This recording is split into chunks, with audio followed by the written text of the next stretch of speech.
S BP news daily ಎಕ್ಸ್‌ಪ್ರೆಸ್‌ಗೆ ಸ್ವಾಗತ. ಬಳ್ಳಾರಿಯಲ್ಲಿ ಶ್ರೀರಾಮುಲು ಮಹತ್ವದ ಸುದ್ದಿಗೋಷ್ಠಿ. ಬಳ್ಳಾರಿಯ ತಮ್ಮ ನಿವಾಸದಲ್ಲಿ ಮಾಧ್ಯಮಗಳೊಂದಿಗೆ ಶ್ರೀರಾಮುಲು ಮಾತನಾಡಿ, ಜನಾರ್ದನ ರೆಡ್ಡಿ ನನ್ನನ್ನು ಕ್ರಿಮಿನಲ್ ಆಗಿ ಬಿಂಬಿಸಲು ಹೊರಟಿದ್ದಾರೆ. ನಾನು ಬಡವರ ಪರ ಇರುವ ವ್ಯಕ್ತಿ. ನಾನೇ ಬೆಳೆಸಿದ ಶ್ರೀರಾಮುಲು ಅವರನ್ನ ಎನ್ನುತ್ತಿದ್ದಾರೆ.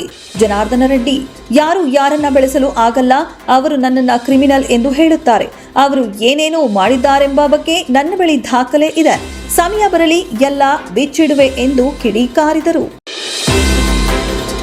ಬೆಂಗಳೂರಿನಲ್ಲಿ ಜನಾರ್ದನ ರೆಡ್ಡಿ ಸುದ್ದಿಗೋಷ್ಠಿ. ಬೆಂಗಳೂರಿನ ಪಾರಿಜಾತ ನಿವಾಸದಲ್ಲಿ ಇಂದು ಸುದ್ದಿಗೋಷ್ಠಿ ನಡೆಸಿ ಶಾಸಕ ಗಾಲಿ ಜನಾರ್ದನ ರೆಡ್ಡಿ ರಾಮುಲು ಮಾಡಿದ ಆರೋಪಗಳಿಗೆ ಇಂಚಿಂಚು ಪ್ರತ್ಯುತ್ತರ ನೀಡಿದರು. 40 ವರ್ಷದ ಹಿಂದೆ ಶ್ರೀರಾಮುಲು ಅವರು ಏನಾಗಿದ್ದರು ಎಂಬುದನ್ನ ಆತ್ಮಾವಲೋಕನ ಮಾಡಿಕೊಳ್ಳಲಿ. ಅವರನ್ನ ನಾನು ಆನೆಯಂತೆ ಬೆಳೆಸಿದೆ. ಈಗ ನನ್ನ ವಿರುದ್ಧವೇ ಆರೋಪ ಮಾಡುತ್ತಿದ್ದಾರೆ. ರಾಜಕೀಯದಲ್ಲಿ ನಾನು ಇದೆಲ್ಲವನ್ನ ನೋಡಿಯೇ ಬೆಳೆದಿದ್ದೇನೆ ಎಂದು ತಿರುಗೇಟು ನೀಡಿದರು. ಶ್ರೀರಾಮುಲು ಬಿಜೆಪಿ ಬಿಟ್ಟು ಕಾಂಗ್ರೆಸ್ ಸೇರಲು ತುದಿಗಾಲಲ್ಲಿ ನಿಂತಿದ್ದಾರೆ. ಅಲ್ಲಿ ಸಚಿವ ಸತೀಶ್ ಜಾರಕಿಹೊಳಿ ಅವರನ್ನ ಮೂಲೆಗೆ ತಳ್ಳಲು ಕೆಪಿಸಿಸಿ ಅಧ್ಯಕ್ಷ ಡಿಕೆ ಶಿವಕುಮಾರ್ ರಾಮುಲು ಅವರನ್ನ ಎತ್ತಿಕಟ್ಟುತ್ತಿದ್ದಾರೆ. ಯಾರೇ ಹೋದ್ರೂ ಬಂದ್ರೂ ತಡೆದುಕೊಳ್ಳುವ ಶಕ್ತಿ ಇದೆ ಎಂದು ಅವರು ಎಚ್ಚರಿಸಿದರು. ನಾನೇನು ಆಟವಾಡುವ ಮಗುವಲ್ಲ. ಗೋಲಿ ಆಡುವ ಸಮಯದಲ್ಲೇ ರಾಜಕಾರಣವನ್ನ ನೋಡಿಕೊಂಡು ಬಂದಿದ್ದೇನೆ. ಬಿಜೆಪಿಗೆ ನನ್ನ ಶಕ್ತಿ ಏನೆಂಬುದು ಗೊತ್ತಿದೆ. ನಾನು ಬೆಳೆಸಿದ ಹುಡುಗ ರಾಮುಲು ಎಂದು ಜನಾರ್ದನ ರೆಡ್ಡಿ ಹೇಳಿದರು.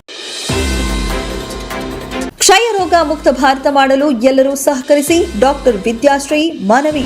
ಕ್ಷಯ ರೋಗ ಮುಕ್ತ ಭಾರತ ನಾವು ಮತ್ತು ಸಮಾಜದ ಎಲ್ಲ ನಾಗರಿಕರು ಸಹಕರಿಸಬೇಕು. ಕ್ಷಯ ರೋಗಕ್ಕೆ ಚಿಕಿತ್ಸೆಯ ಜೊತೆಗೆ ಜಾಗೃತಿ ಅಗತ್ಯವಾಗಿದೆ ಎಂದು ಡಾಕ್ಟರ್ ವಿದ್ಯಾಶ್ರೀ ತಿಳಿಸಿದರು. ತಾಲೂಕು ತೆಕ್ಕಲಕೋಟೆ ಸಮುದಾಯ ಆರೋಗ್ಯ ಕೇಂದ್ರದಲ್ಲಿ ಕ್ಷಯ ರೋಗ ಬೆಂಬಲ ಗುಂಪು ಸಭೆ ಮತ್ತು ಕಿಟ್ ವಿತರಣೆ ಕಾರ್ಯಕ್ರಮದಲ್ಲಿ ಮಾತನಾಡಿ ಅವರು, ಕ್ಷಯ ರೋಗವು ಒಬ್ಬರಿಂದ ಒಬ್ಬರಿಗೆ ಹರಡುವ ರೋಗವಾಗಿದ್ದು ಇದನ್ನು ತಡೆಯಲು ಮುಂಜಾಗ್ರತಾ ಕ್ರಮಗಳನ್ನು ಕ್ಷಯ ರೋಗಗಳು ಅನುಸರಿಸಬೇಕು. ಕ್ಷಯ ರೋಗದಿಂದ ಬಳಲುತ್ತಿರುವ ರೋಗಿಗಳ ಮುಖಕ್ಕೆ ಮಾಸ್ಕ್ ಧರಿಸುವುದು ಕಡ್ಡಾಯವಾಗಿರುತ್ತೆ. ಅದೇ ರೀತಿಯಾಗಿ ಎಲ್ಲಿ ಬೇಕಾದರೂ ಉಗುಳಬಾರದು ಹಾಗೂ ಕಾಯಿಲೆಯಿಂದ ಬಳಲುತ್ತಿರುವ ರೋಗಿಗಳು ಸರಿಯಾಗಿ ಮಾತ್ರೆಗಳನ್ನು ಸರಿಯಾದ ಪೌಷ್ಟಿಕ ಆಹಾರದ ಸೇವನೆ ಮಾಡಬೇಕು. ಜೊತೆಗೆ ವಿಶ್ರಾಂತಿಯನ್ನ ಪಡೆದುಕೊಳ್ಳಬೇಕು ಎಂದು ಹೇಳಿದರು.